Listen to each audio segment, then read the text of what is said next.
Welcome back to another episode of Making Sales Social Live, where today we're going to talk about ABM prospecting on LinkedIn. Welcome to Making Sales Social Live, as we share LinkedIn and social selling training, strategies, and tips that will have an immediate impact on your business. Join Bill McCormick, Bryn Tillman, and me, Bob Woods, every week. Making Sales Social Live. What is ABM? Bryn, why don't you let them know a little bit about what ABM is and how we can use that for prospecting on LinkedIn? Yeah, ABM in the traditional sales world is account-based marketing. Typically, this is a sales rep or sales reps are given specific accounts, 10, 20, 30 accounts. That is solely what they're responsible for. And every day they're doing deep dives and trying to build relationships inside of those accounts. It's also typically supported by marketing, so that content is created for their ideal prospects.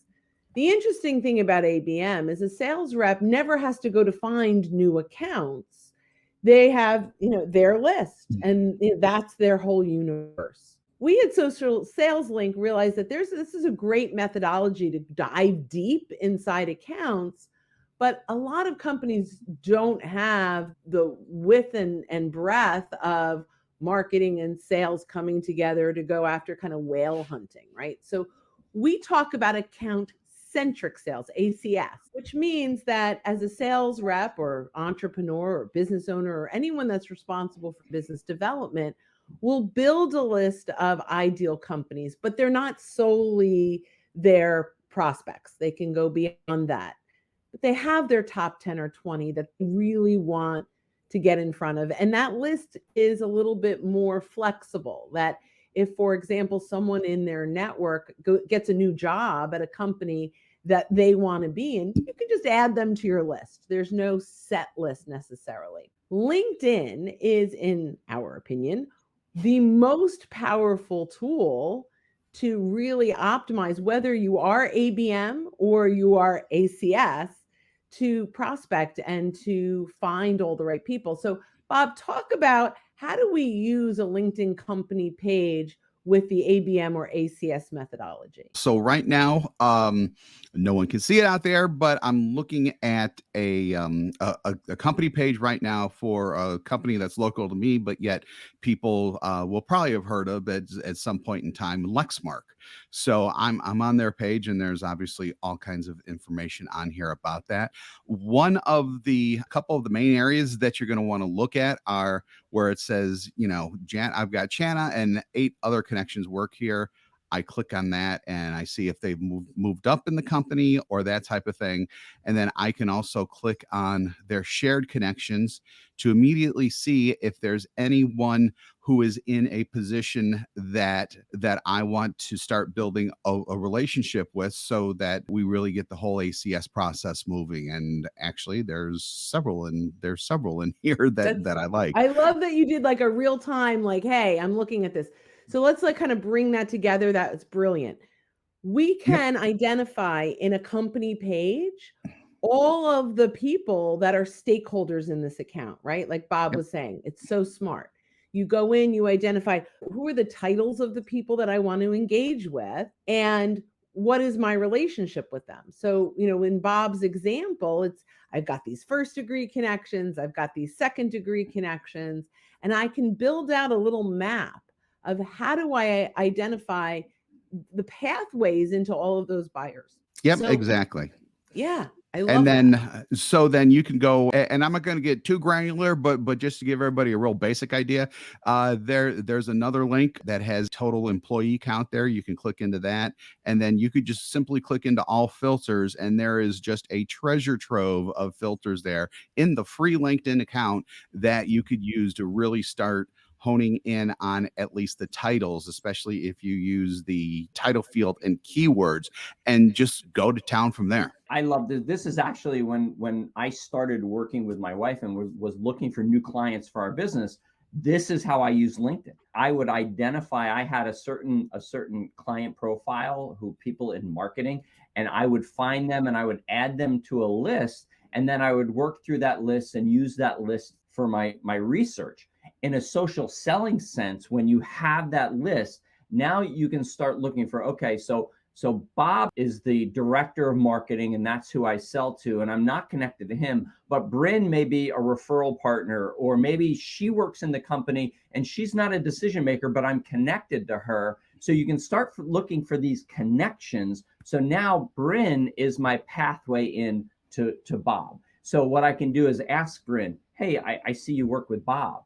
Can you make an introduction, or do I have permission to drop your name that you and I maybe worked together before, or we know each other from this? This is where you can start using this information. What makes LinkedIn so great is that this is all self-populating information. So your company may use something like a Zoom info or something like that, where you're getting information about companies and it lists this out. The problem is you have to wait for those companies to update that information. With LinkedIn, it all happens as it happens, right? When somebody changes companies or changes positions, they change their LinkedIn profile, and you're able to see that.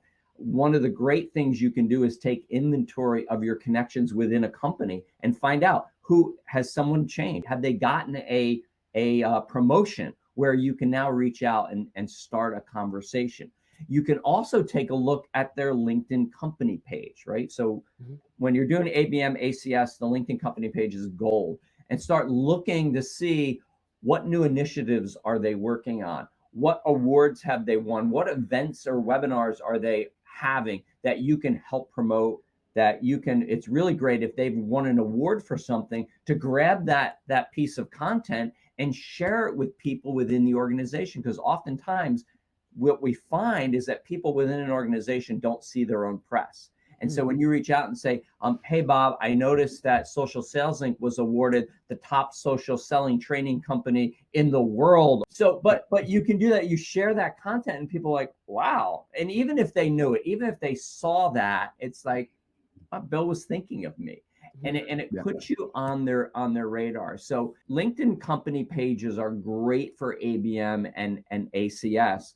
And if you use Sales Navigator, I'm just going on a little rabbit trail here. Yep. You use Sales Navigator, it's even powered even more, because you can actually buyer map right in Sales Navigator and figure out, okay, who are your top tier connections, who are your second tier, who are your third tier, and you can stay in touch with them that way and keep that map right there in Sales Navigator. You know, I'm a paper and pen kind of guy. I make lists. That's what I do. I'm also a whiteboard guy. I've got a huge whiteboard here that I'll write stuff down on. But if we can keep it right all in LinkedIn and in Sales Navigator, it makes it so much easier. So I love that. I'm going to actually talk a little bit for a moment from the ACS perspective, which is, how do we find accounts that we want to add to our portfolio, right? So how do we build our list of whales? So one of the things we recommend is go back to your best customers, the ones that you want more of, and really kind of map them out. Who did you talk to inside that organization? What was happening inside of that organization when they brought you in? What challenges were they facing? And how did you solve that? And what was the journey through that? A lot of that will, first of all, start to help you create content that will attract more of the right people. So keep that in mind. But number two, we take this, client persona, and whether you're using the free LinkedIn or, as Bill said, even better, the Sales Navigator, we can build lookalike prospects. Maybe we start, filtering with the industry, the size of the company, which is more in the Sales Navigator piece versus the free. But we take those filters and we start to identify accounts that meet that criteria. Now, the other way to go after it is, maybe you're selling into the VP of marketing, director of marketing, or the chief revenue officer. Those may be titles that you've now identified. Go in and search those titles with whatever industry or other filters are appropriate, and click on the second degree relationship filter. This allows you to see who meets that criteria that I have a shared connection with. That could be a really good way to start building a list. Start with your social proximity. Build a list around who is in your network.